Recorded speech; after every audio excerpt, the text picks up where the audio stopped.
ఈ థర్డ్ సెషన్లో సువార్త యొక్క ఆవశ్యకత. మొదటి సెషన్లో ఏమైనా ఆలోచన చేశామండి? సువార్త యొక్క నిర్వచనము. రెండవ సెషన్లో సువార్త ద్వారా విశ్వాసము. మూడవ సెషన్లో సువార్త యొక్క ఆవశ్యకత. సువార్త యొక్క ఆవశ్యకత అన్నప్పుడు ఎందుకు అది అవసరం మానవ జాతికి అనే అత్యంత కీలకమైనటువంటి ముఖ్యమైనటువంటి ఒక పరిస్థితిని మనం ఆలోచన చేయబోతాం. మనం ముందుగానే ఆలోచన చేసినట్లు మరొకసారి మానవ జాతి పాపముతో నిండి ఉన్న కారణాన్ని బట్టి పాపమునకు తగిన పరిహారాన్ని అనేక కోణాలలో మానవులే వెతుకుతూ ఉంటారు. తమను తాము పాపులుగా గుర్తించిన కారణాన్ని బట్టి పాపరహితమైన జీవన విధానం కొరకు మానవ జాతి కొందరేమో హిందూయిజంని ఆశ్రయిస్తే, కొందరేమో ముస్లిమిజంని ఆశ్రయిస్తే, కొందరేమో క్రైస్తవ్యాన్ని ఆశ్రయించినప్పుడు, కొందరేమో జుడాయిజాన్ని, బౌద్ధిజాన్ని, ఇట్లాంటి అనేక ఇతరత్ర మత విశ్వాసాలను బట్టి తమ యొక్క మత విశ్వాసాలను బట్టి పాపమును పోగొట్టుకునే మార్గాన్ని వెతకడానికి ఆయన ప్రయత్నం చేస్తూ ఉన్నారు. అందులో పాపమును పోగొట్టేది కానీ పాప విమోచన కలిగించగలిగినటువంటి మార్గం ఎక్కడా లేదు. అది కేవలం క్రైస్తవ్యం అని చెప్పుకునేటువంటి వాళ్ళలో కూడా సరైన అవగాహన లేని కారణాన్ని బట్టి క్రొత్త నిబంధన యొద్దకు వచ్చినప్పుడే క్రైస్తవ్యం అంటే నేనంటున్న క్రైస్తవ్యం కాదు, నేనంటున్న క్రైస్తవ్యం అనేది క్రొత్త నిబంధనకు మూలమైనది. లోకముల క్రైస్తవ్యం అనుకుంటే బైబిల్ని బట్టి పడితే క్రైస్తవ్యం అన్నట్లుగానో లేదా పేరును బట్టి క్రైస్తవ్యం అన్నట్లుగానో ఆలోచన చేసే విధానంలో అవేవి కాదని, కేవలం క్రొత్త నిబంధనానుసారమైన క్రైస్తవ్యంలో ఉన్న వాళ్ళమైనటువంటి మనకు మాత్రమే పాప క్షమాపణ ఉంది, పాప విమోచన ఉంది. క్రొత్త నిబంధనానుసారమైన సువార్తను వినడం ద్వారా మాత్రమే ఈ పాప విమోచన అనేది సాధ్యపడుతుందన్నటువంటి సత్యాన్ని ఇవాళ మనం ఆలోచన చేసుకుంటూ వస్తూ ఉన్నాం. మీకు నేను హెచ్చరించే విషయం ఏమిటంటే, అన్ని మత గ్రంథాలు పాప విమోచనకు సంబంధించినటువంటి సంగతులను తెలియచేసినప్పటికీ పాప విమోచనకు కీలకమైనది క్రీస్తు యొక్క రక్తం మాత్రమే అన్నటువంటి సత్యాన్ని కేవలం మనం మాత్రమే గుర్తించాం. కనీసం బైబిల్లోనే చదివినప్పుడు పాప విమోచనకు అనేక పద్ధతులు ఉన్నాయి బైబిల్లోనే. పాత నిబంధనలో ఎలాంటి పద్ధతులు అనుసరించేవారు? పాప విమోచన కొరకు జంతు బలులు అర్పించేవారు. ఆ తర్వాత హోమములు, పరిహారార్థ బలులు, అపరాధ పరిహారార్థ బలి, సమాధాన బలి, ఇలాంటి అనేక రకాలైనటువంటి పద్ధతులను బట్టి కొంతమంది ఏమీ లేనోళ్ళు అనుకోండి, ఏ పావురాన్నో గోవులనో తీసుకెళ్లి బలి అర్పించేసి తమ పాపాన్ని పోగొట్టుకునేటట్లుగా పద్ధతులను మనం గమనిస్తాం. ఆ పద్ధతి బైబిల్లో రాయబడినంత మాత్రాన అది మనకి ఇప్పుడు వర్తింపజేయబడుతుందా? చెప్పండి, అది కుదరదు. అందుకొరకే నేనేమంటున్నానంటే, పాపమును పోగొట్టే లేదా పాపమును నుండి పరిహరించేటువంటి ఏకైక బలి క్రీస్తు బలి. ఆ క్రీస్తువు తను తానుగా బలి అర్పించుకుంటున్నప్పుడే కదా ఆయన ప్రాణం విడిచింది. అవును కదండి? కాబట్టి ఇది కారణంగా పెట్టుకొని మాత్రమే మనందరూ కూడా సరే పాపములను ఏం చేయాలి? కడిగి వేసుకోవాలి. అర్థమవుతుందా? పాపమునకు పరిహారం వెదిగే కోణంలో లోకం తమ మార్గాలను వెతుక్కుంటే, పాపములను పోగొట్టుకునే మార్గంలో బైబిల్లోనే అనేక మార్గాలు ఉన్నాయి అన్న సంగతిని గుర్తించకనే మానవ జాతి మరో కోణంలో తప్పిపోతూ ఉండడం గమనిస్తున్న కారణాన్ని బట్టి సువార్త యొక్క ఆవశ్యకత ఎంత గొప్పదో మనం గుర్తించవలసినటువంటి అవసరత ఇప్పుడు మనకందరికీ ఉంది. దయచేసి ఆలోచన చేయండి. పాపము అలాగే ఉండిందనుకోండి, పాపము సరైన విధానంలో పరిహరించబడలేదనుకుంటే, మళ్ళా రిపీట్ చేస్తున్నాను, పాపం అన్నది సరైన విధానంలో పరిహరించబడలేదంటే దేవుని యొక్క మహా ఉగ్రతకును దేవుని యొక్క మహాకోపానికి ఆహుతైపోయే ప్రమాదంలో కూరుకుపోతారు. అది సాధారణమైనది కాదు. నరులే ఎంత కొట్టుకున్నా తిట్టుకున్నా కూడా సరే, మహా అయితే ప్రాణం విడిచేటట్లుగా చంపగలరేమో, కానీ దేవునితో శత్రుత్వం, దేవుని కోపాన్ని రేపేటువంటి పాపం ఏదైతే ఉందో, పాపం ఏం చేస్తుందనంటే దేవునితో శత్రుత్వాన్ని, దేవుని యొక్క కోపాన్ని రేపుతుంది. ఏం చేస్తుంది పాపము? దేవునితో శత్రుత్వాన్ని పుట్టిస్తుంది. దేవునితో శత్రుత్వం ద్వారా దేవుని యొక్క ఉగ్రతను ఏం చేస్తుంది? ప్రేరేపించేటట్లుగా చేస్తూ ఉంటది. అందుకని నేనేం చెప్పడానికి ప్రయత్నం చేస్తున్నానంటే, పాప పరిహారం ఎంత కీలకమైనదో, పాప పరిహారం ఎంత అవసరమో మనకు గుర్తించాల్సిన అవసరం ముందుంది. సువార్త యొక్క ఆవశ్యకత ఎప్పుడు అర్థమవుతుందంటే, ముందు పాప పరిహారానికి తగిన సరైన మార్గాన్ని వెతికినప్పుడు. ఆ మార్గాన్ని వెతకాలంటే పాపం యొక్క తీవ్రతకు సంబంధించినటువంటి విషయాలను కూడా మనం కొంత పరిశీలన చేయవలసినటువంటి అవసరత మనకు ఉంది. కాబట్టి ఎఫెసీ పత్రిక 2వ అధ్యాయం మొదటి 4 వచనాలను చదివినప్పుడు, ఎఫెసీ పత్రిక 2వ అధ్యాయం మొదటి 4 వచనాలు, మీ అపరాధముల చేతను పాపముల చేతను. కాబట్టి అపరాధములు పాపములు చేసినప్పుడు దేవుని లెక్కలో ఏమైపోతారు? చనిపోయిన వారిగా ఉన్నారు. ఆయన మిమ్మల్ని క్రీస్తుతో కూడా బ్రతికించెను. మీరు వాటిని చేయొచ్చు. వాయుమండల సంబంధమైన అధిపతిని అనగా అవిధేయులైన వారిని ఇప్పుడు ప్రేరేపించే శక్తికి అధిపతిని అనుసరించి ఈ ప్రపంచ ధర్మం చొప్పున మునుపు నడుచుకుంటారు. వారితో కలిసి మనం అందరము శరీరం యొక్క మనసు యొక్క కోరికలు నెరవేర్చుకొనొచ్చు. మన శరీరాశను అనుసరించి మునుపు ప్రవర్తించచ్చు. కడమ వారి వల్లే స్వభావ సిద్ధంగా దైవోగ్రతకు పాత్రలు. చూసారా దేనికి పాత్రలు అయిపోతారు? దేవుని యొక్క ఉగ్రతకు పాత్రలు అవుతారు. ఎప్పుడు? పాపము వలన మరణించినప్పుడు. పాపం వలన ఏం కలుగుతుంది? మరణం కలుగుతుంది. పాపము, మరణము, ఉగ్రత, ఈ 3 మాటలు గుర్తుపెట్టుకోండి. మరలా రిపీట్ చేస్తున్నాను. పాపం వల్ల ఏం కలుగుతుంది? మరణం వల్ల ఏం కలుగుతుంది? ఉగ్రత. పాపము, మరణము, ఉగ్రత. అబ్బా, ఇది మీకు అర్థమైతే జీవితంలో సువార్త యొక్క అవసరత ఎంత గొప్పదో మీకు అర్థమవుతుంది. పాపం వల్ల ఏం కలుగుతుంది? మరణం వల్ల ఏం కలుగుతుంది? ఉగ్రత. దేవుని ఉగ్రత అనేది సాదాసీదాగా ఆలోచన చేసే ఒక కార్యక్రమం కాదండి. దేవుని ఉగ్రత అంటే కనీసం ఆయన నోటి మాట చేతనే భూమిని, సూర్యాకాశ నక్షత్రాలను, చంద్రులను వీటినన్నిటిని సృష్టించాడు. చంద్రుడిని, వీటినన్నిటిని సృష్టించినప్పుడు ఆయన మాట చేత సృష్టించినంత గొప్ప దేవుడు ఉగ్రతను చూపిస్తే ఎట్లుంటదండి? చెప్పాడో అయిపోయాయి. ఈ బ్రహ్మాండం సృష్టించబడ్డాయి. అలాంటి గొప్ప దేవుడు ఉగ్రతను చూపిస్తే ఈ భూమి నిలబడుతుందా? ఆకాశం నిలబడుతుందా? సూర్యచంద్ర నక్షత్రాలు నిలబడగలవా? ఏమన్నా ఉంటుందా? కాబట్టి సూర్యుడు ఎంత గొప్పదో అనే సూర్యుడిని కాదు దేవుడు అని చెప్పాల్సింది. దాన్ని సృష్టించిన వాడు దేవుడైతే దాని మీద కూడా ఉగ్రతను చూపించగలిగే అంత గొప్పవాడు దేవుడు. దేని మీద అయినా కూడా సరే. కానీ ఉగ్రతకు కారణం అవి కావు. ఏవి కావు? ఈ సృష్టి కాదు. దేవుని ఉగ్రతకు కారణం అలా చెప్పకూడదు. పాపం. దేవుని యొక్క ఉగ్రత కారణం ఏమిటి?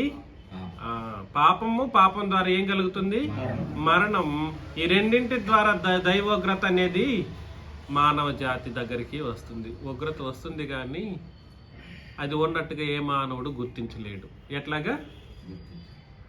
ఉగ్రత వచ్చింది, పాపం చేశారు, చేసిన వాళ్ళు మరణించారనే సంగతి బైబిల్ చెప్పింది, మనం చూస్తున్నాం, దేవుడికి తెలుసు. ఈ వాస్తవికత. వాళ్ళు మరణించిన స్థితి పాపం చేసిన వాళ్ళకి తెలుస్తుందా? తెలియదు. తెలియకపోతే వాళ్ళ మీద ఉన్న ఉగ్రత వాళ్ళ మీద ఉన్నదన్న సంగతి వాళ్ళకి తెలుస్తుందా? అది తెలీదు. అప్పుడు దాన్ని తెలియజేసేది ఏమిటి? సువార్త.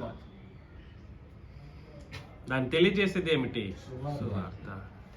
కాబట్టి పాపం ద్వారా మరణం ద్వారా ఉగ్రత అనేటువంటి సంపూర్ణ మానవుని యొక్క స్థితిగతులను గుర్తించేటట్లుగా తెలియచేయటానికి మానవ జాతికి ఏం ప్రకటించబడాలి? సువార్త అనేది ప్రకటించబడవలసిన పరిస్థితులు ఉన్నాయి. ఉగ్రతను తొలగించడం కొరకే యేసు ప్రభు ఏం చేశారంట? భూలోకమునకు వచ్చి దైవోగ్రతను సహితం ప్రేమగా మార్చిన ఒక ధన్యత, ఒక అద్భుతమైనటువంటి కార్యక్రమం జరిగిపోయింది అన్నమాట. రోమిలకు రాసిన పత్రికలో 5:8 నుండి మనం చదివినప్పుడు, రోమా పత్రిక 5వ అధ్యాయం 8 నుండి,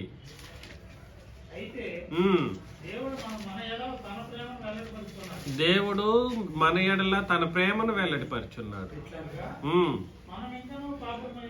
ఎలాగండి? మనం ఇంకనూ పాపులమై ఉండగానే, కాబట్టి మన పాపముల కొరకు ఎవరు చనిపోయారు? దాన్ని ఏమంటారు? నిన్ను రక్షించడం కొరకు క్రీస్తు మరణించారని చెప్పి, మరణించి సమాధి చేయబడ్డారు, 3వ రోజు తిరిగి లేచారు లేదా లేపబడ్డారని చెప్పే దాన్ని ఏమంటారంటే సువార్త. మనం పాపులుగా ఉన్నప్పుడే దేవుడు ఏం చేశారు?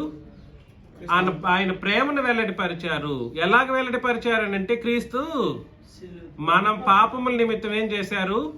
చనిపోయారు.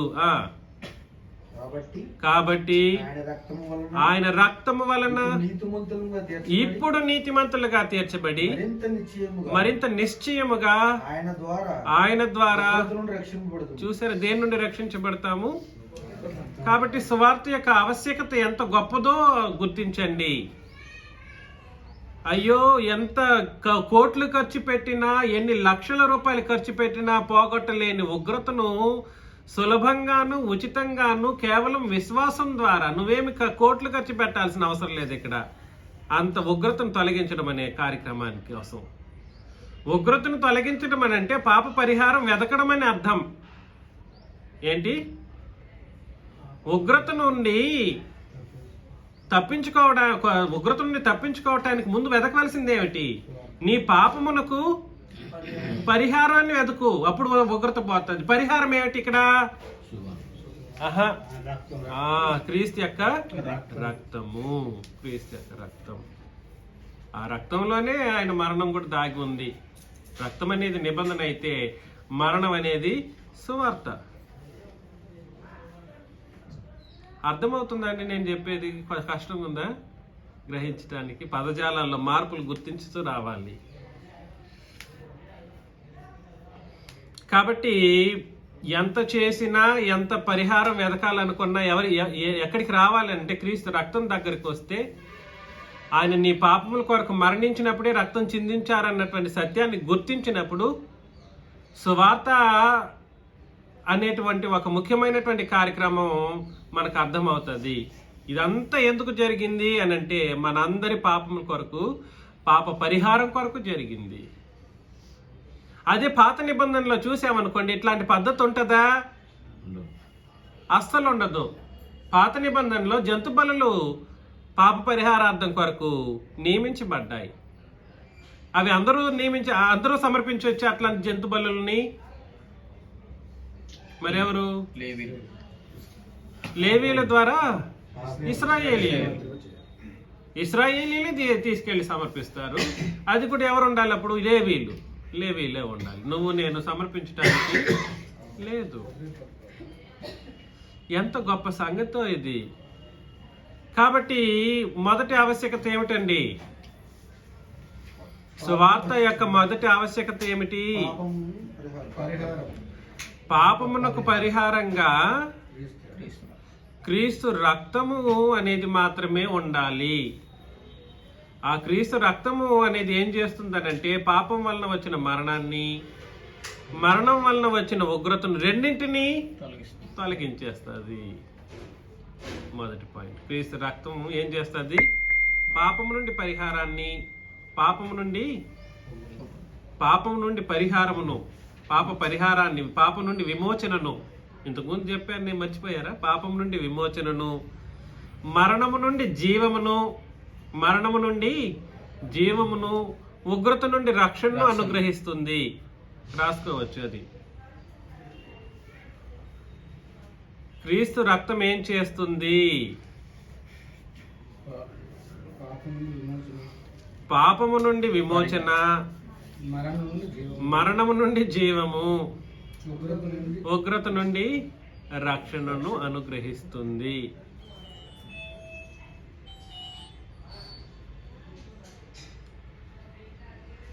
ఆ పాపము క్రీస్తు రక్తం దగ్గరికి రాకపోయారనుకోండి, ఏముంటది? పాపము నుండి మరణం నుండి ఉగ్రత ఉంటుంది. క్రీస్తు రక్తమే అర్థం కాని వాళ్ళు పాప పరిహారం పొందుకునే అవకాశం ఉందా? అది సంగతి అన్నమాట. ఈరోజు గొప్ప గొప్ప బోధకులు మన క్రీస్తు సంఘాల్లో చేసేటువంటి వాళ్ళందరూ కూడా సరే, మొన్నటి దినాన ప్రసాద్ గారి దగ్గర డిబేట్ జరిగినప్పుడు రక్తం అంటే ఏమిటో తెలియని వాళ్ళు కూడా నేను రక్తం గురించి వివరించినా గ్రహించలేని మూర్ఖత్వంలో దిగజారిపోయారు. మూర్ఖత్వం అన్నానాలో లేదా అపవాది యొక్క గుణంలో అంతగా తేరారని చెప్పాలో, దానికి సరైన సూటబుల్ నేమ్ నాకు ఊహకు కూడా అందట్లేదు. అంత దారుణమైనటువంటి స్థితిగతులలో మానవ జాతి, అందులోనూ క్రైస్తవ్యం. బైబిల్ చదువుతున్నామని చెప్పుకొని 66 పుస్తకాలలో పాపక్షమాపణ వెతికే అబద్ధపు క్రైస్తవ్యం. ఎక్కడ? 66 పుస్తకాల్లో పాపక్షమాపణకు దారి వెతుకుతా ఉంటారు. 66 పుస్తకాల్లో కాదురా, క్రీస్తు రక్తమే దారిని క్రొత్త నిబంధన చట్టం చెప్పింది.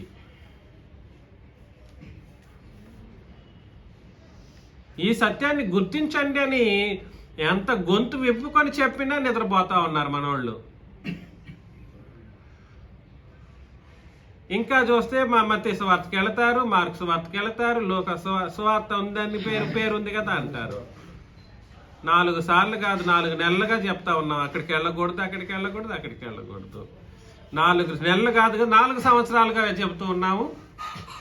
మనోళ్ళకి ఇంకా కొంతమందికి అర్థం కావట్లేదు. డైరెక్ట్గా చెప్పడానికి నాకేం భయం లేదు, నాకు టైం లేదు. కాబట్టి 4 సంవత్సరాలుగా కూడా సరే, ఇప్పుడు మన బోధ క్రొత్త నిబంధన సంగతులను పాప పరిహారం కొరకు క్రొత్త నిబంధనని మన 4 సంవత్సరాలుగా అదే క్రొత్త నిబంధన అనుసారమైనటువంటి సంగతి ప్రకారం చెప్పాలన్నటువంటి ఉద్దేశాన్ని 2000 సంవత్సరాలుగా అపోస్తలుల బోధలో దాగి ఉన్నటువంటి సత్యాన్ని గుర్తించలేని స్థితిగతుల్లో మానవ జాతి ఇంకనూ అలాగే ఉంటూ ఉంది. చెబితే అర్థం కాలేదు అంటున్నారు తిరిగి. ఇది అర్థం కాకపోవడానికి ఇందులో ఏముంది? అయ్యా పాప పరిహారం కొరకు జంతువులను సమర్పించండి ఇశ్రాయేలీలకు చెప్పిన సంగతికి అర్థం కాకపోవడం ఏముంది అందులో? ఆ మాట పాప ఉగ్రత నుండి తొలగించడానికి క్రొత్త నిబంధనలో క్రీస్తు రక్తమే పరిహారంగా ఉంది అనేటువంటి సత్యాన్ని గుర్తించడానికి ఇందులో అర్థం కాకపోయే విషయం ఏముంది? ఏమి అంత రాకెట్ సైన్స్ ఏముంది అందులో? ఏమైంది రాకెట్ సైన్స్ అక్కడ? అందుకని దయచేసి ఈ విషయాలు మనం అర్థం చేసుకోవాలి. కాబట్టి మొదటి పాయింట్ ఏమిటనంటే, క్రీస్తు రక్తం మాత్రమే పాప పరిహారానికి ఉపయోగించబడవలసినటువంటి పరిస్థితి ఉంది. అందులో ఏం జరుగుతుంది? ప్రాసెస్ ఏమిటి అని అంటే, ప్రాసెస్ ఏమిటి? పాపం ద్వారా మరణించినటువంటి మనుషులకు, ఉగ్రతను పొందుకున్నటువంటి మానవ జాతికి పాపము నుండి విమోచనను ఇస్తుంది క్రీస్తు రక్తం. అదేవిధంగా మరణం నుండి ఉగ్రతను, జీవాన్ని ఇస్తుంది క్రీస్తు రక్తం. ఉగ్రతను తొలగించి రక్షణ అనగా తండ్రితో తమ సమాధాన స్థితిని ఇవ్వగలిగేంత గొప్పది క్రీస్తు యొక్క పరిశుద్ధమైనటువంటి రక్తం. నీకు శత్రుత్వమే కావాలంటే ధర్మశాస్త్రం ప్రకారం వెళ్ళు, కలిపి బోధించు. లేదు అనుకుంటే క్రొత్త నిబంధన దగ్గరికి రావాలి. దేవునితో శత్రుత్వం రోమపత్రిక 4:15 ఏం చెప్పింది? అట్లయిన కృపకే గాని 4:15 ధర్మశాస్త్రం దేన్ని పుట్టిస్తుంది? పాత నిబంధన దేన్ని పుట్టిస్తుంది? ఇంకా ఉగ్రతే కావాలి, ఇంకా శత్రుత్వమే కావాలంటే నేనేం చేస్తానండి? ఎట్లాగా? నాకు దేవునితో సమాధానం కొరకైన క్రీస్తు రక్తము వద్దు, నాకు దేవుని యొక్క ఉగ్రతే కావాలి అనుకున్నోళ్ళు ఎక్కడికి వెళ్తారు? ధర్మశాస్త్రం వైపు వెళ్ళి అటు నుంచి అటు నరకానికి వెళ్ళిపోతారు. అంతే సంగతి. అంతే కదా. అదే నేను చెప్పేది. దయచేసి ఇప్పుడు అర్థం చేసుకోండి, సువార్త ఎంత అవసరమో. సర్వలోకం పాపంలో నింపబడి ఉంది. సర్వలోకం పాపంలో నింపబడి ఉంది. ఆ నింపబడినటువంటి సర్వలోక పాపానికి కొరకు యేసుక్రీస్తు మరణించారు, సమాధి చేయబడ్డారు, 3వ రోజు తిరిగి లేచారు. ఆ సంగతి గుర్తిరిగిన మనం, ఆ సంగతిని అర్థం చేసుకున్నటువంటి మనం క్రీస్తు రక్తం అనే క్రొత్త నిబంధన దగ్గరికి వచ్చాం. ఈ సంగతి తెలియనటువంటి ప్రజలకు చెప్పవలసిన బాధ్యత ఉందంటారు, లేదంటారు? మనకు ఉంది. పాపం వల్ల వచ్చే జీతం ఏమిటి? రోమపత్రిక 6:23లో రోమపత్రిక 6:23లో పాపం వల్ల వచ్చే జీతం ఏమిటండి? మరణం. ఇప్పుడు కూడా చదివాము. ఏమిటని? ఎఫెసీ 2:1 కూడా ఏం చదివాము? అపరాధముల చేతను పాపముల చేతను చచ్చితే అంటే అర్థం ఏమిటి? మరణించారని అర్థం. పాపం వల్ల వచ్చే జీతము మరణము. పాపం చేస్తే కలిగేది ఏమిటి? మరణమే. ఏ మరణం ఇది? ఆత్మీయ మరణం. ఏంటిది అది? ఆత్మీయ మరణం. ఇలాంటి మరణించిన స్థితిలో ఉన్న వాళ్ళకి ఒక అభయహస్తమే సువార్త. అయ్యో, మరణించావా నువ్వు పాపం ద్వారా మరణించి నిస్సహాయపు స్థితిలో ఉన్నావా? నువ్వు అలాగే ఉంటే ఎక్కడికి వెళ్ళిపోతావు? నరకం వెళ్ళిపోతావు. అయితే నీకేముందని అంటే ఏముంది? జీవముంది అనేటువంటి మరణానికి ఆపోజిట్ ఏమిటి? జీవముంది అని చెప్పింది సువార్త అన్నమాట.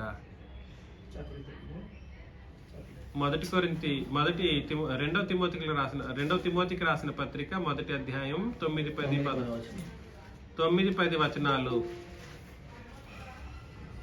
2 తిమోతి 1వ అధ్యాయం 9-10.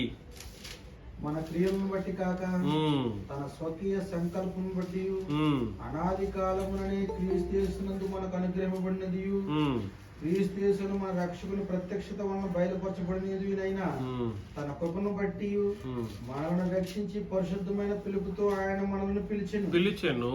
ఆ క్రీస్తు యేసు మరణమును నిరర్ధకం చేసి. దేన్ని నిరర్ధకం చేశారండి? క్రీస్తు యేసు పాపం ద్వారా కలిగే మరణాన్ని నిరర్ధకం చేసి జీవమును అక్షయతను సువార్త వలన వెలుగులోనికి తెచ్చెను.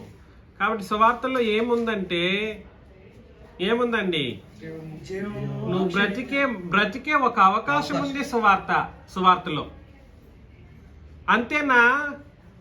మళ్ళా జీవం పొందుకోవడమే కాదు, అక్షయులుగా వెళ్ళిపోతారు, అక్షయులుగా మిగిలిపోతారు. అక్షయులుగా మిగిలిపోవడం అంటే అర్థం ఏమిటి? ఇంకా వాళ్ళకి ఏమి లేదు. క్షయత గాని చావు గాని, అనగా చావు అంటే నరకం. 2వ మరణం అంటే ఏమిటండి? నరకం. అది లేదు అని చెప్పేస్తున్నాడు అన్నమాట. దానికి మార్గం ఏమిటి? సువార్త. మరణించినటువంటి మానవ జాతికి ఆశాజ్యోతి ఏమిటి? సువార్త.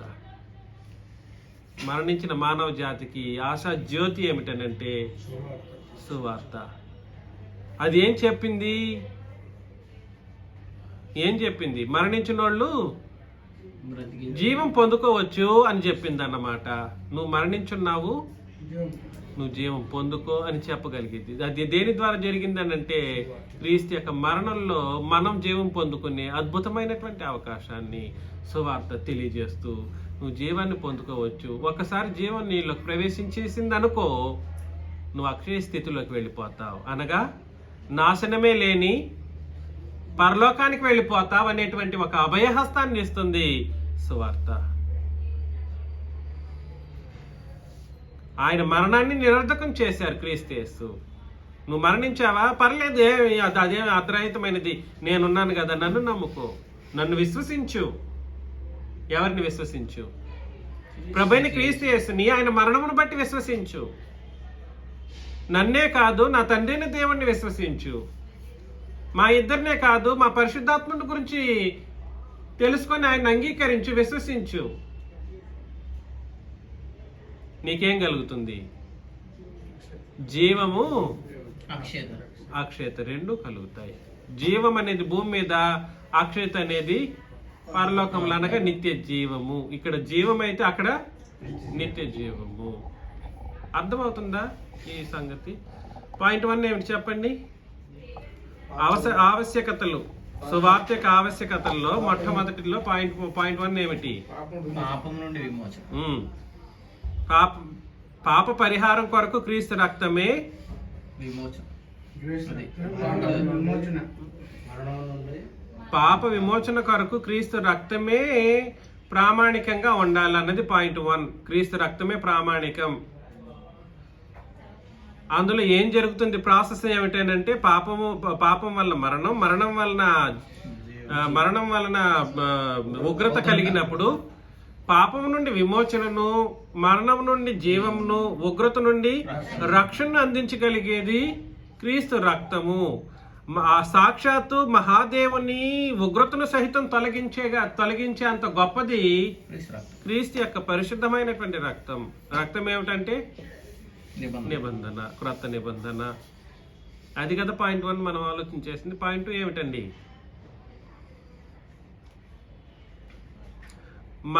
మరణించినటువంటి వాళ్ళు, మరణం అనేది నిరర్ధకం చేయబడడంతో పాటుగా జీవమును, నిత్య జీవమును అనుగ్రహించగలిగింది సువార్త. వెలుగులోనికి తెచ్చింది, అనుగ్రహించగలిగింది కాదు, వెలుగులోనికి తెచ్చింది ఏమిటి? సువార్త. సువార్తలు ఏముందండి? జీవమును, అక్షయతతో పాటుగా మరణము నిరర్ధకమైపోయింది. మరణం ఏమైపోయింది? నిరర్ధకమైంది. కనీసం ఈ ఆత్మ సంబంధమైన మరణం నుండి ధర్మశాస్త్రం విడిపించగలుగుతుందా? చెప్పాలి. మీరు విన్నారు కాబట్టి లేదు అని అంటున్నారు. వచనం చెబితే ఇంకా బాగుంటుంది. రోమపత్రిక 8:2 జీవమునిచ్చే ఆత్మ యొక్క నియమము, పాప మరణముల నియమము నుండి నన్ను, పాపం చేస్తే మరణిస్తావనే నియమం నుండి విడిపించగలిగిన నియమమే నియమము క్రీస్తు యేసునందు జీవమునిచ్చు ఆత్మ యొక్క నియమం. దాన్ని ధర్మశాస్త్రం చేయజాలకపోయింది. అంటే పాపం మరణముల నియమం నుండి విడిపించలేకుండా పోయింది ధర్మశాస్త్రం. పాపం చేస్తే మరణిస్తావనేటువంటి నియమం నుండి విడిపించలేకపోయింది. ధర్మశాస్త్రం దేన్ని చేయజాలకపోయినా దాన్ని దేవుడు చేశాను. దేని ద్వారా చేశారు? దేవుడు జీవమునిచ్చు ఆత్మ యొక్క నియమము ద్వారా, అనగా క్రొత్త నిబంధన ద్వారా, అనగా అందులో కీలకమైనది సువార్త. అర్థమవుతుంది కదండి? మూడవ ముఖ్యమైనది ఇంతకు ముందు చదివాం. ఆఖరికి మీరు భిన్నమైన సువార్తను విని ఉండి శాపగ్రస్తులైనప్పటికీ, ఏమిటి? భిన్నమైన సువార్తను విని శాపగ్రస్తులై మేము సంఘంలో ఉన్నామని భ్రమపడేటువంటి వాళ్ళకైనా కూడా సరే ఒక అభయహస్తాన్ని ఇవ్వగలిగింది సువార్త. భిన్నమైన సువార్త విను, పాపంలో ఉండు, శాపంలో ఉండు, దేంట్లోనైనా ఉండు, నీకు ఏం చేస్తుందంటే అది ఆ సువార్తను సహితం ఆశీర్వాదంగా మార్చగలిగింది సువార్త అన్నమాట. ఏమిటండి? శాపాన్ని సహితం ఆశీర్వాదంగా మార్చే అంత గొప్పది సువార్త. చదవండి. కొరింథీయులకు రాసిన మొదటి పత్రికలో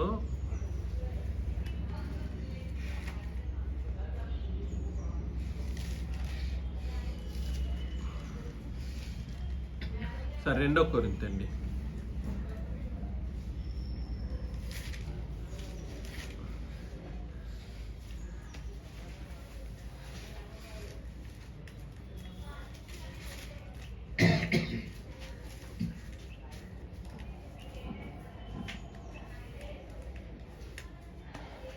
ఎక్కడ మిస్ అయింది?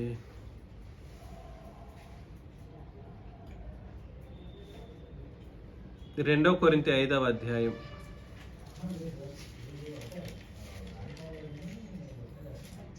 క్షమించండి, రోమపత్రిక 15వ అధ్యాయం 29.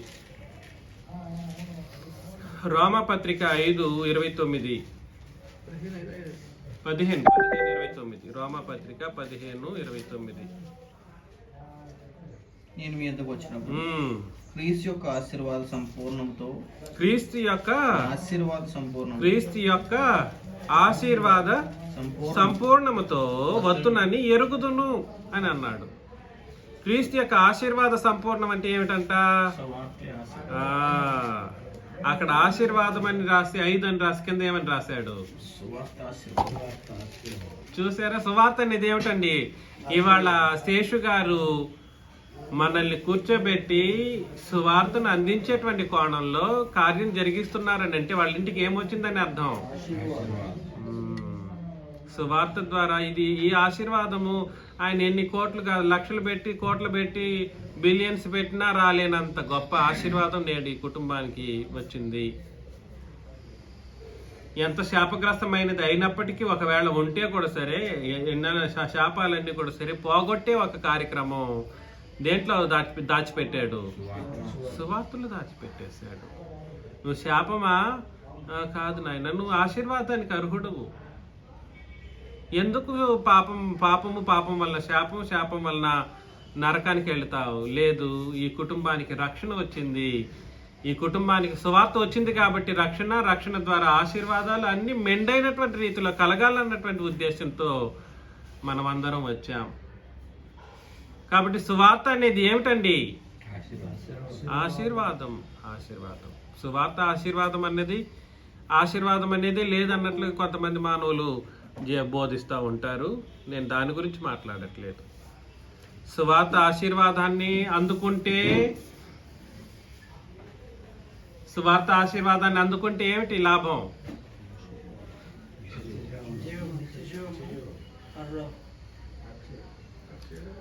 సువార్త ఆశీర్వాదమే పరలోకపు ఆశీర్వాదం. సువార్త ఆశీర్వాదమే ఆశీర్వాదము, పరలోకపు ఆశీర్వాదం. ఎఫెసీ పత్రిక 1వ అధ్యాయం ఇవాళ ఫుల్గా ఇప్పుడు మనం ఆలోచన చేసేసి ఈ సెషన్ని మనం ముగించేద్దాం. ఎఫెసీ పత్రిక 1వ అధ్యాయం.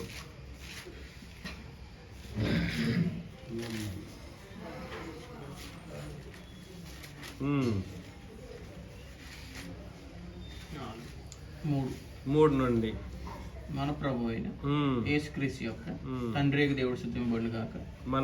మన ప్రభు అయిన యేసుక్రీస్తు యొక్క తండ్రి యొక్క దేవుడు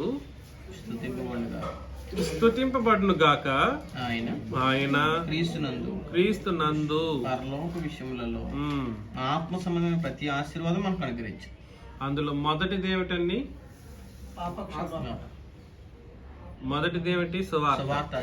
సువార్త ఆశీర్వాదం. పరలోక సంబంధమైన ఆశీర్వాదాలలో మొట్టమొదటిది ఏమిటి? సువార్త అనే ఆశీర్వాదం అన్నమాట.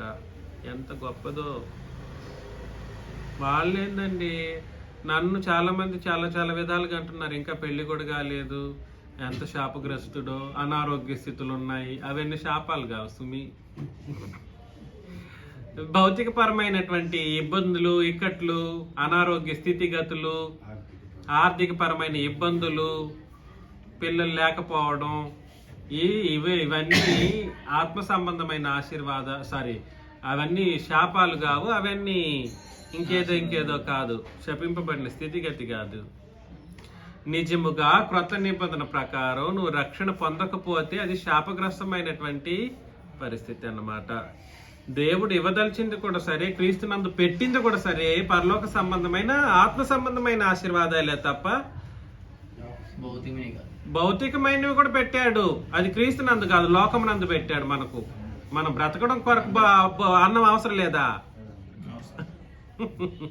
బ్రతకడం కొరకు డబ్బులు అవసరం లేదా? అవి లోకమునందు పెట్టాడు, అది కూడా దేవుడు మన కోసం పెట్టాడు. అయితే క్రీస్తునందు పెట్టింది ఏమిటి?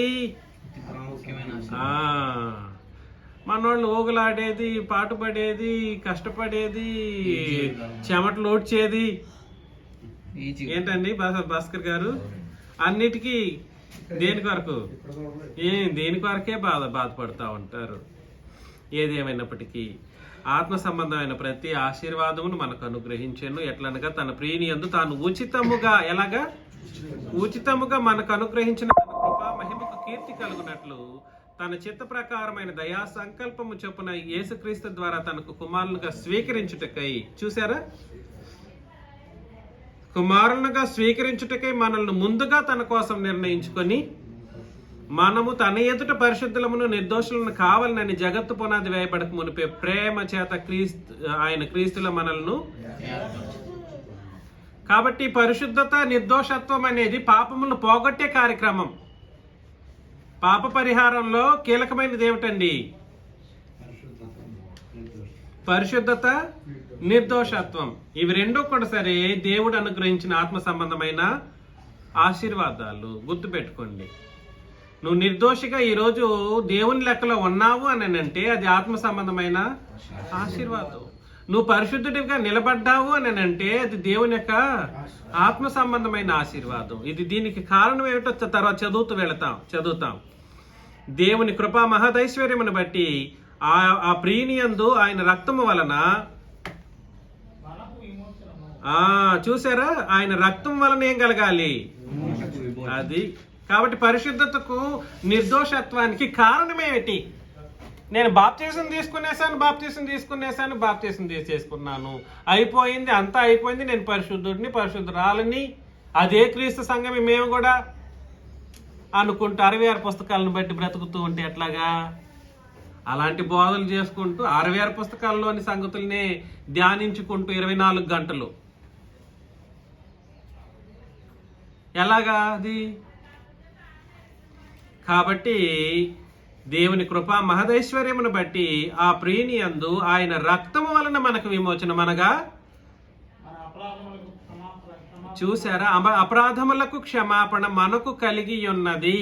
దీనినే ఏమంటారంటే ఆత్మ సంబంధమైనటువంటి ఆశీర్వాదం. ఎంత గొప్ప ఆశీర్వాదం!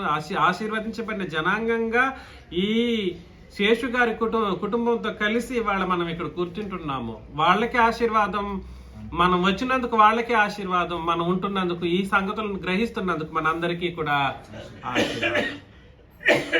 కాకపోతే కండిషన్ ఒకటే, మరలా రిమైండ్ చేస్తున్నాను. నీ పాప క్షమాపణకు క్రీస్తు రక్తమే కారణమా? నీ పాప క్షమాపణకు క్రీస్తు రక్తమే కారణమా, లేదా జంతు రక్తాలు కూడా కారణమా? ఆలోచన చేసుకోండి. మీరు అంటున్నారు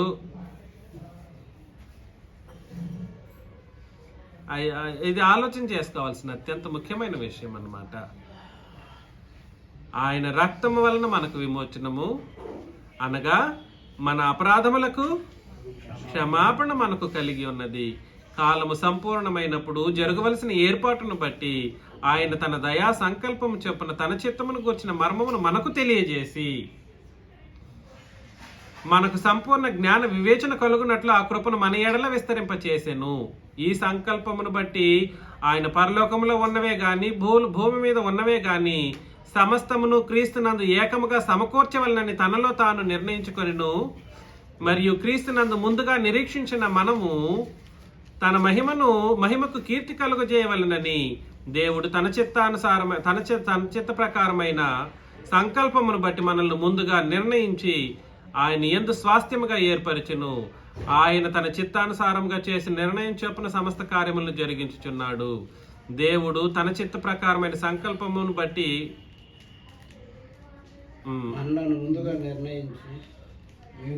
మీరును సత్యవాక్యమును, అనగా మీ రక్షణ సువార్తను విని, అండర్లైన్ చేసుకోవాలి, 13 కీలకమైనటువంటిది.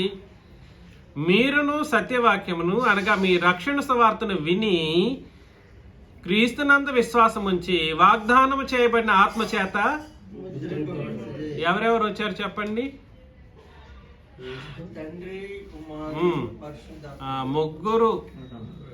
ముగ్గురు వచ్చి దీన్ని బట్టి ఏం కలగాలి? పాప విమోచనం అనేది కలగాలి. వీళ్ళ ముగ్గురిని బట్టి పాప విమోచనం అనేది కలగాలి. వీళ్ళు ముగ్గురిని ఉపయోగించి ధర్మశాస్త్రంలో క్రీస్తు శిలువ వరకు కూడా సరే, యేసుక్రీస్తే బ్రతికినప్పుడు కూడా సరే, వీళ్ళు ముగ్గురిని బట్టి పాప క్షమాపణ మానవ జాతికి అందించబడిన దాఖలాలు ఉన్నాయా అని అంటే ఎంత పెద్ద స్కాలర్ని తీసుకొచ్చినా ఏం చేయలేరు, రుజువు చేయగలరా? బైబిలే బైబిలే నేను తిరిగి రాసేస్తానండి అని చెప్పేటోడు కూడా చెప్పలేడు. ఏమని? తండ్రిని బట్టి, క్రీస్తుని బట్టి, పరిశుద్ధాత్ముడిని బట్టి మానవ జాతికి పాప క్షమాపణ అనుగ్రహించబడుతుంది అన్నటువంటి ఒక విషయము సిలువకు ముందే జరిగినట్లుగా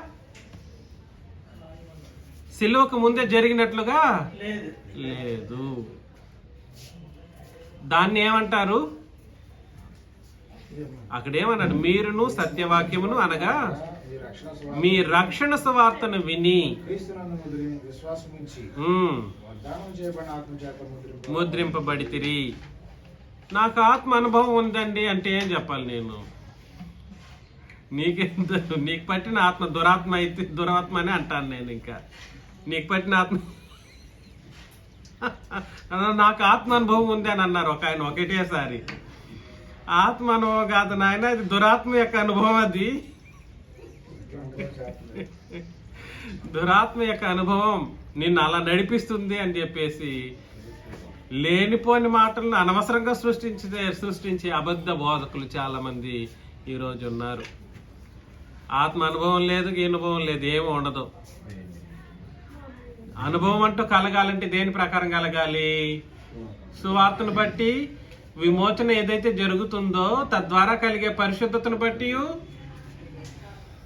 నిర్దోషత్వాన్ని బట్టి కలగాలి ఆత్మ యొక్క అనుభవం అన్నది.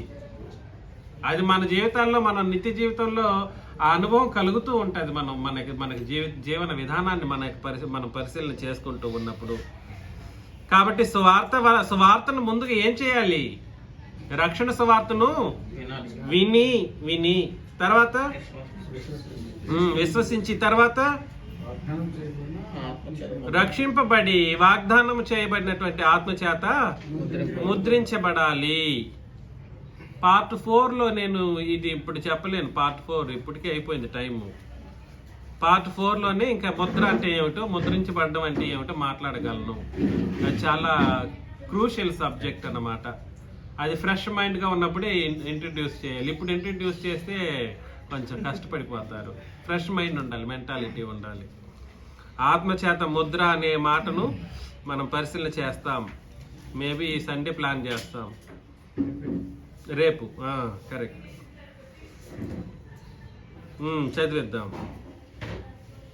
దేవుని మహిమకు కీర్తి కలుగుటకై ఆయన సంపాదించుకున్న ప్రజలకు విమోచనము కలుగు నిమిత్తము ఈ ఆత్మ మన స్వాస్థ్యమునకు, మన స్వాస్థ్యం ఏమిటి?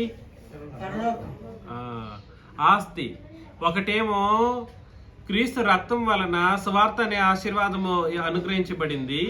అదే కాదు పరిశుద్ధత, నిర్దోషత్వం అనే ఆశీర్వాదాలు. అవే కాదు కృపయు మహిమ అనేటువంటి ఆశీర్వాదాలు మనకు ఉంచబడ్డాయి.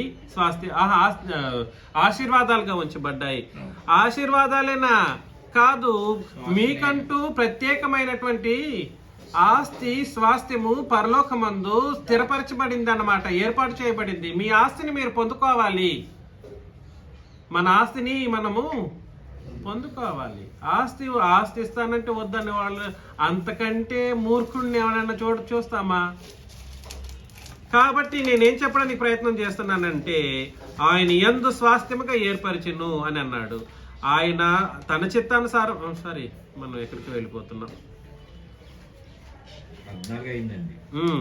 ఈ హేతువు చేత ప్రభుని యేసునందలి మీ విశ్వాసమును గూర్చి, పరిశుద్ధులందరి ఎడల మీరు చూపుచున్న విశ్వాసమును గూర్చి నేను వినినప్పటి నుండి మీ విషయమై మానక దేవునికి కృతజ్ఞతాస్తుతులు చెల్లించుచున్నాను. మరియు మీ మనోనేత్రములు వెలిగింపబడినందున ఆయన మిమ్మల్ని పిలిచిన పిలుపు వలనైనా నిరీక్షణ ఎట్టిదో, పరిశుద్ధులలో ఆయన స్వాస్థ్యం యొక్క మహిమైశ్వర్యం ఎట్టిదో, ఆయన క్రీస్తునందు వినియోగపరిచిన బలాతిశయమును బట్టి విశ్వసించి మనయందు ఆయన చూపించిన తన శక్తి యొక్క అపరిమితమైన మహాత్మ్యం ఏంటో మీరు తెలుసుకొనవలెనని మన ప్రభువైన యేసుక్రీస్తు యొక్క దేవుడైన మహిమా స్వరూపి యొక్క తండ్రి తను తెలుసుకొనట యందు మీకు జ్ఞానమును ప్రత్యక్షతను గల మనస్సు అనుగ్రహించినట్లు నేను నా ప్రార్థనలు యందు మిమ్మల్ని గురించి అక్కడ వివరించడానికి అనేక ఫ్రేజెస్ ఉన్నాయి. నేను అన్ని వివరించను.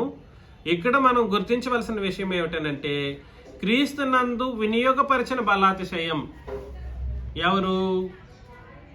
దేవుడు. ఎప్పుడు? సిలువలోనే ఆయన బలాతిశయాన్ని క్రీస్తునందు వినియోగించారు. అందును బట్టి అక్కడ ఏం చెప్పాడనంటే ఏం చెప్పాడు?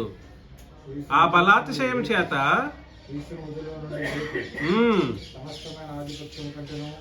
అందుకని అక్కడ 19లో మన ప్రభువైన యేసుక్రీస్తు యొక్క దేవుడు అనే మాట ఉపయోగించబడింది. యేసుక్రీస్తుకి దేవుడున్నాడు అని అంటారు చూడండి కొంతమంది. ఈ వచనాన్ని చూపించే కదా, కానీ ఆ వచనం అక్కడితోనే ఆపేస్తాడా? కాదురా బాబుల్లారా, ఆ వచనం దేని కొరకు చెప్పబడింది?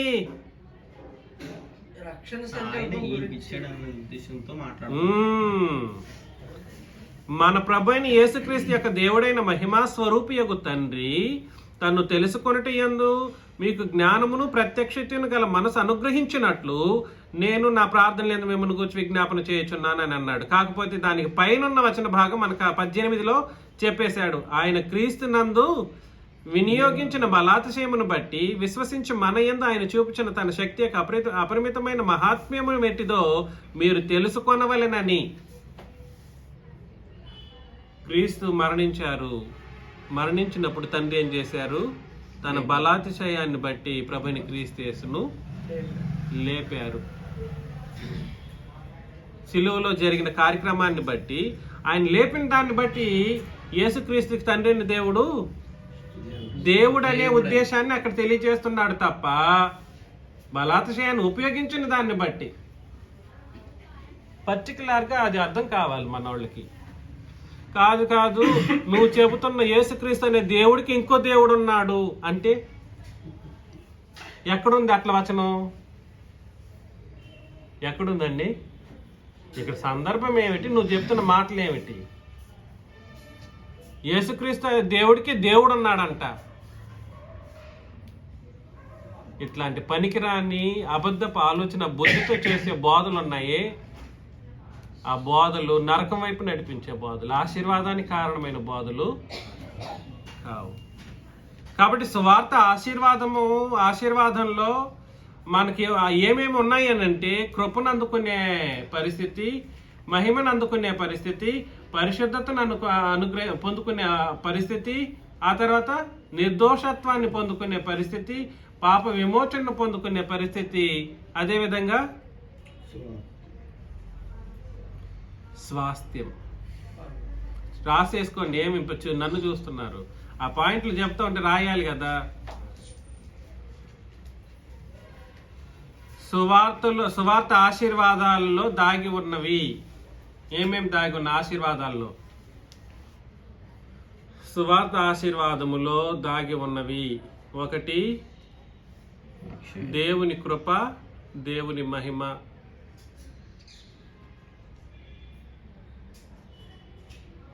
తర్వాత పరిశుద్ధత, నిర్దోషత్వం. తర్వాత పాప విమోచన. అదే 2 1 పాప విమోచన, అపరాధములకు క్షమాపణ.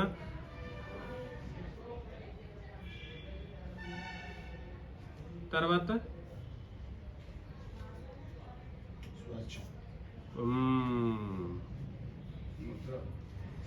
ఆత్మచేతనైన ముద్ర. అది రాసుకోండి, ఇంపార్టెంట్. ఆత్మచేతనైన ముద్ర. బహుశా రేపే ఆ విషయాన్ని మాట్లాడతాం. ఆత్మచేతనైన ముద్ర దేనికి ముద్ర? అది స్వాస్థ్యానికి. కరెక్ట్. అడ్వాన్స్ సంచకరు అన్నాడుగా. అడ్వాన్సే కాదు, నీకు నిజముగా స్వాస్థ్యం ఉంది అనే ఒక అద్భుతమైనటువంటి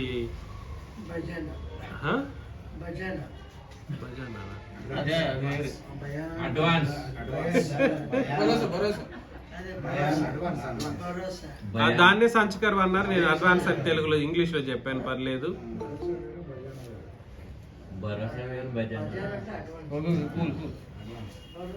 కాబట్టి ఏముందండి, ఏముంది? ఆశీర్వాదాలు ఏమేమి? దేవుని కృప, మహిమ, నిరీక్షణ, పాప విమోచన, అపరాధముల క్షమాపణ, ఆత్మచేత ముద్ర, స్వాస్థ్యమునకు సంచకరువు. స్వాస్థ్యమునకు సంచకరువు ఎక్కడ? భూమి మీదనే. స్వాస్థ్యమునకు సంచకరువు ఎక్కడ? భూమి మీదనే. ఆ తర్వాతనే స్వాస్థ్యం. తర్వాత మరణం నుండి కూడా విజయం కూడా అదొక ఆశీర్వాదం. మరణం నుండి విజయం అనేది బాప్తిస్మంలో జరిగే కార్యక్రమం. మరలా మాట్లాడతాం. చదివేసేయండి, మరలా కంటిన్యూ చేద్దాం.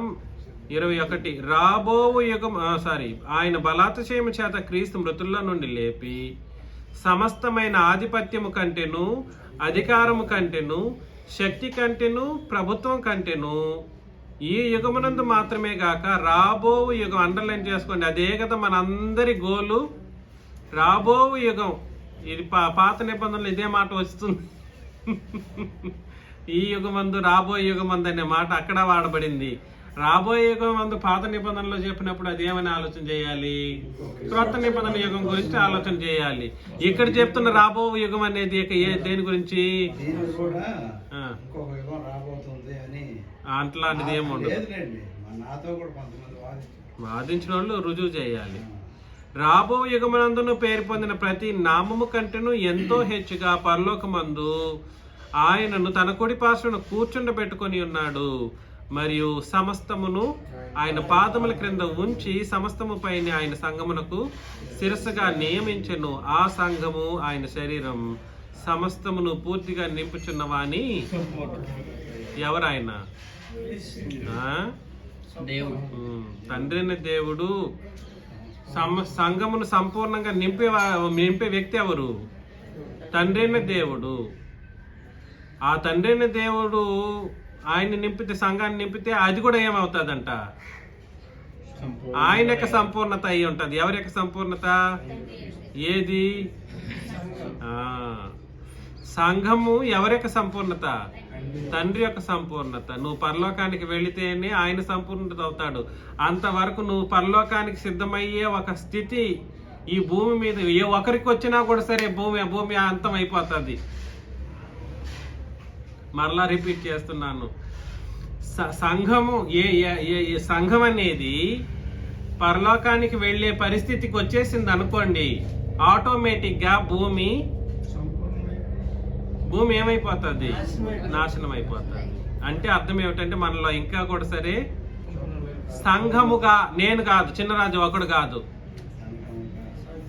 అది సంఘమే కదా అక్కడ చెబుతున్నది. సంఘం ఎవరి యొక్క సంపూర్ణత అయి ఉన్నది? తండ్రి అయిన దేవుని యొక్క సంపూర్ణత అయి ఉన్నది అని అన్నప్పుడు సంఘం అంతా కూడా సరే సంపూర్ణులు అయ్యేంత వరకు భూమి ఆకాశాలు గతించవు, నిలిచే ఉంటాయి. సీక్రెట్ అన్నమాట. ఇది ఒక సీక్రెట్ ని నేను బహిర్గతం చేసేసాను. అంతవరకు ఆశీర్వాదాలను అనుభవించే అవకాశం మనకుంది. అది లోక సంబంధమైన ఆశీర్వాదం కావచ్చు, ఆత్మ సంబంధమైన ఆశీర్వాదంలో పాప క్షమాపణ అనేది అది ఎల్లప్పుడూ కలిగే ఒక కార్యక్రమం. క్రొత్త నిబంధన సంఘంలో చేర్చబడిన తర్వాత కూడా సరే. ఎలాగా? చేర్చబడిన తర్వాత కూడా. కాబట్టి ఈ విషయాలను గుర్తించండి, గ్రహించండి. ఇవాళ 3 ముఖ్యమైనటువంటి సంగతులు, సువార్త యొక్క ఆవశ్యకతలను మనం ఆలోచన చేశాం. అందులో ఒకటేమిటి? మార్నింగ్ చెప్పింది కదా, ఇప్పుడు చెప్పిన దాంట్లో ఫస్ట్ పాయింట్ ఏమిటి? పరిహారం క్రీస్తు రక్తమే ప్రామాణికము. పాప పరిహారం నిమిత్తము క్రీస్తు రక్తం ప్రామాణికము. అందులో ప్రాసెస్ ఆలోచన చేశాం. కాబట్టి సువార్త ఎంత గొప్పదో గుర్తించండి, ఎంత అవసరమో అర్థం చేసుకోండి. పాపముల కొరకు, పాపములు పోగొట్టడం కొరకు అనేక మార్గాలు లోకంలో ఉన్నాయి. అవన్నీ ఇక్కడ పనికి వస్తాయా? రావు. అందులో బైబిలే కూడా పనికి వస్తుందా? No. ఆ. Only apostle was that. క్రొత్త నిబంధన లేదా క్రీస్తు రక్తం మాత్రమే పనికి వస్తుంది. రెండో పాయింట్ ఏమిటి? సువార్తలో ఏముందనంటే నువ్వు జీవాన్ని పొందుకోవచ్చు, మరణాన్ని నిరర్థకం చేసుకోవచ్చు, ఈ రెండింటి ద్వారా అక్షయతలోకి ప్రవేశించవచ్చు అనేటువంటి అభయహస్తాన్ని, జీవన జ్యోతినిచ్చేది ఏమిటనంటే, వెలుగులోనికి తెచ్చింది ఏమిటనంటే సువార్త. మూడవది ఏమిటి? సువార్తలో నీకు అనేక ఆశీర్వాదాలు దాగి ఉన్నాయి బాబు, నీకు చాలా అవసరమైనది, ఈ అవసరతను నువ్వు పొందుకో, నీకు ఈ ఆశీర్వాదాలు ఉన్నాయి, గుప్తములై ఉన్నాయి. ఈ ఆశీర్వాదాలు ఏమిటో చెప్పేశాడు. ఏమిటేంటివి అవి? దేవుని కృప, మహిమ, పరిశుద్ధత, నిర్దోషత్వం, పాప విమోచన, ఆత్మచేత ముద్రింపబడుట, సంచకరువు అనే స్వాస్థ్యము, సంచకరువుగా ఉండడం భూమి మీద ఉన్నంతకాలం స్వాస్థ్యము. అదేవిధంగా రాబో యుగంలో ధైర్యముగా ప్రవేశించే ఒక అద్భుతమైనటువంటి అవకాశం. తద్వారా తండ్రిని దేవుడు, ప్రభుని క్రీస్తు యేసు ఏమవుతారు? సంపూర్ణులు అవుతారు. అప్పుడు మొత్తం ఏమైపోతుంది? ఈ భూమి, సూర్యుడు, చంద్రుడు, నక్షత్రాలు అన్ని అంతమైపోతాయి అన్నమాట. వేంద్రంతో లయమైపోతూ, కరిగిపోతూ, రాలిపోతూ ఉంటాయి. మనం మాత్రమే ఇక్కడ మనం మాత్రమే ఎలా ఉంటాము? స్థిరముగా, భయం లేకుండా, ధైర్యముగా పరలోకానికి వెళ్ళిపోతూ ఉంటాం. ఇవన్నీ మనుషులు వీళ్ళందరూ కూడా ఏమైపోతూ ఉంటారు? నాశనం అయిపోతూ ఉంటారు అన్నమాట. ఈ విషయాలు గుర్తించి, గ్రహించి ఆ ఆశీర్వాదాన్ని పొందుకోవాలని హెచ్చరిస్తూ ముగిస్తున్నాను. క్రీస్తు యేసు నామములో మీకు అందరికీ వందనాలు.